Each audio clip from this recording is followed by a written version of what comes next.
Bonjour à toutes et à tous et bienvenue sur la chaîne de Séducteur Moderne dans cette vidéo dans laquelle je vais comparer Mythique et Disons Demain. Alors, vous avez sans doute envie de vous inscrire sur un des deux sites et vous vous demandez quelles sont les différences, quelles sont les similitudes et surtout lequel vous correspond le mieux et correspond le mieux à votre recherche.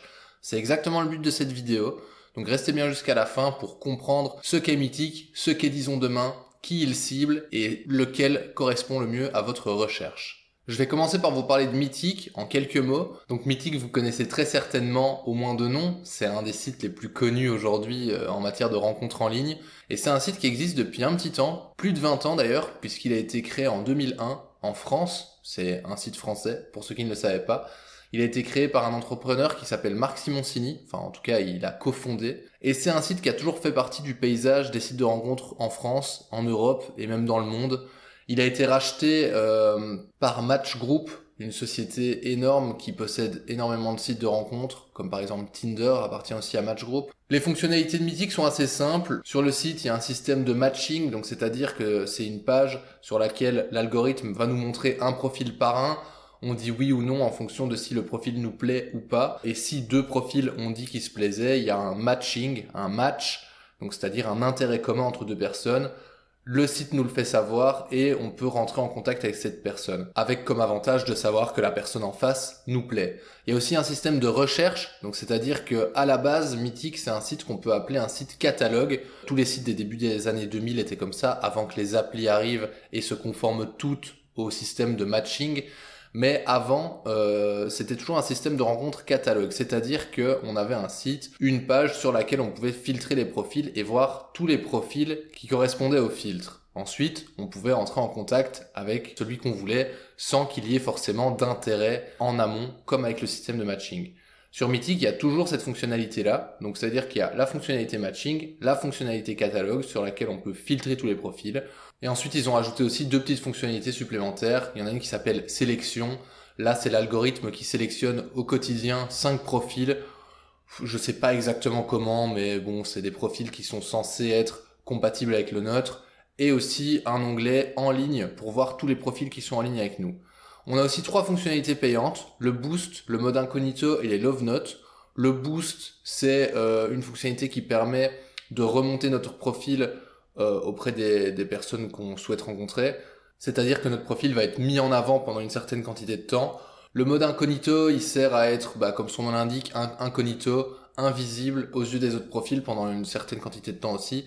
Et les Love Notes, c'est une fonctionnalité assez nouvelle qui permet d'envoyer des messages aux autres profils sans avoir d'abonnement. On peut aussi l'utiliser avec abonnement et son avantage, c'est d'arriver en tête des autres messages que la personne reçoit. C'est-à-dire que par exemple, si on a un homme et qu'on veut contacter une femme, en général les femmes elles ont beaucoup de messages, grâce à la Love Note, notre message va être en priorité et le premier lu par l'autre personne. Mythique peut s'utiliser gratuitement, c'est-à-dire qu'on peut s'inscrire gratuitement, surfer sur la plateforme, on peut filtrer les profils, on peut liker des profils et on peut même chatter avec certaines personnes en fonction de l'abonnement qu'ils ont ou s'ils nous envoient une love note ou quoi. Il y a moyen d'utiliser Mythique entièrement gratuitement. Mais par contre, si on veut contacter nous-mêmes des profils ou si on veut envoyer des invitations de contact à d'autres gens, là il va falloir payer le pass, qui est donc soit le pass essentiel, soit le pass premium. Au niveau des prix, le pass essentiel coûte 39,99€ par mois. Si on prend un mois, c'est un petit peu moins cher si on prend par 6 mois. Et le pass premium coûte 49,99€ par mois et pareil, on peut le prendre pour 6 mois et c'est moins cher. Je dirais que la tranche d'âge vraiment ciblée par le site, c'est de 25 à 70 ans. Mais en réalité, il y a quand même des profils au-delà de 70 et en dessous de 25 ans. C'est pas les âges qui sont les plus représentés, mais de 18 à 25, il y a quand même des profils. En termes d'utilisateurs, on estime environ 3,4 millions d'utilisateurs actifs mensuels en France. Du côté de Disons Demain, c'est un site qui est un petit peu plus récent, il a été fondé en 2017 par le Match Group également, donc la même société que Mythique. En termes d'utilisateurs actifs, on parle ici environ de 2 millions d'utilisateurs actifs en France, et l'âge cible est un petit peu différent parce que Disons Demain s'adresse aux personnes de plus de 50 ans. C'est vraiment leur positionnement, leur ciblage, les célibataires de plus de 50 ans.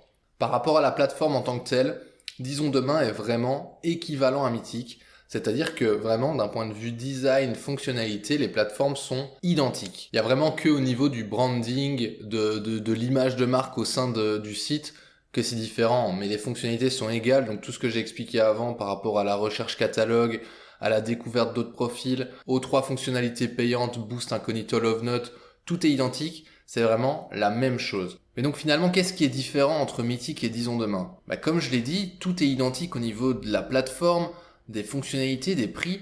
Donc la seule différence qu'il va y avoir réellement entre les 2 sites de rencontre, c'est au niveau des profils inscrits dessus et de leur âge.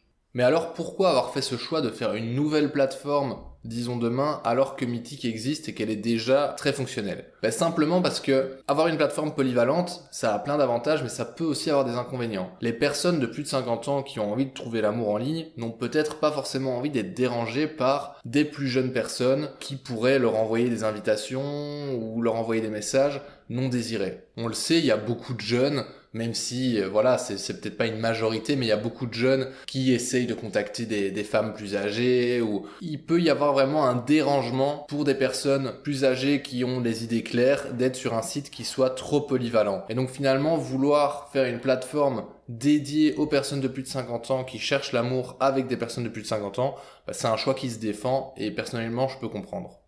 Est-ce qu'il vaut mieux s'inscrire sur Mythic ou Disons Demain ? Vu que tout est identique et qu'il n'y a que les profils inscrits qui sont différents, le choix du site doit vraiment se faire par rapport à ça. Donc moi je vous conseillerais de réfléchir dans ce sens-là. Déjà, quel âge avez-vous ? Si vous avez 60, 65, 70 ans, pour moi la question ne se pose pas trop. Il vaut mieux privilégier Disons Demain où il y aura une communauté bien plus élevée de gens de votre âge. Par contre, si vous avez 50, 51, 55 ans, là, peut-être que vous recherchez des gens d'un petit peu moins de 50 ans, ou en tout cas qui peuvent être inclus dans votre recherche, et là, ça vaut peut-être le coup de plutôt rester sur Mythic. Finalement, mon meilleur conseil, je pense que ce serait de s'inscrire sur les 2 plateformes, puisque l'inscription est gratuite, et de voir sur laquelle il y a le plus de profils qui correspondent à votre recherche. Vous avez la possibilité de vous inscrire gratuitement et de voir les profils autour de vous grâce aux différentes recherches, au filtrage de profils. Donc vous pouvez très bien faire ça, filtrer les profils autour de chez vous et qui correspondent à vos caractéristiques et voir quelle plateforme vous convient le mieux. Personnellement, j'ai voulu avoir une réponse à cette question de quel site est le plus intéressant. Et donc ce que j'ai fait, c'est que je me suis créé un profil fictif de femme de 55 ans sur les 2 plateformes et j'ai voulu aller un petit peu comparer le nombre de célibataires inscrits. Honnêtement, le nombre est très similaire. Donc par rapport à des filtrages, sur un, j'obtiens 305 célibataires, sur l'autre 267. Ce sont pas les mêmes profils du tout, parce qu'on aurait pu croire que du coup, il y avait beaucoup de gens qui s'inscrivent sur les 2 plateformes pour essayer peut-être de maximiser leurs chances de rencontre, mais alors pas du tout. Et d'un point de vue des interactions, c'est assez similaire aussi. Sur un site, en quelques heures, j'ai reçu 41 likes et sur l'autre 39 et 5 invitations sur chaque. Donc voilà, j'espère vous avoir aidé un petit peu à décider. Finalement, on a vu que ce sont 2 plateformes qui sont très similaires et que le choix va en fait être très personnel. Les 2 sites ont une très grande communauté qui est inscrite dessus, donc pas de souci au niveau du nombre de profils qui seront inscrits. Donc je pense vraiment qu'il faut tester. Mais bon, le principe de Disons Demain, c'est d'accueillir les célibataires de plus de 50 ans. Donc moi, par défaut, je vous dirais, si vous avez plus de 50 ans, privilégiez peut-être de vous inscrire sur Disons Demain, même si, comme je l'ai dit précédemment, il y a également des profils de plus de 50 ans sur Mythic. Donc voilà, finalement, le choix n'est pas si évident à faire, et je pense qu'il nécessite peut-être d'aller plus loin, de tester un petit peu les 2 plateformes, pour vous faire votre propre avis. Voilà, c'est tout pour moi dans cette vidéo. Je pense avoir fait le tour du sujet. N'hésitez pas à vous abonner à la chaîne pour rester informé des nouvelles vidéos et n'hésitez pas à consulter mon site séducteurmoderne.com.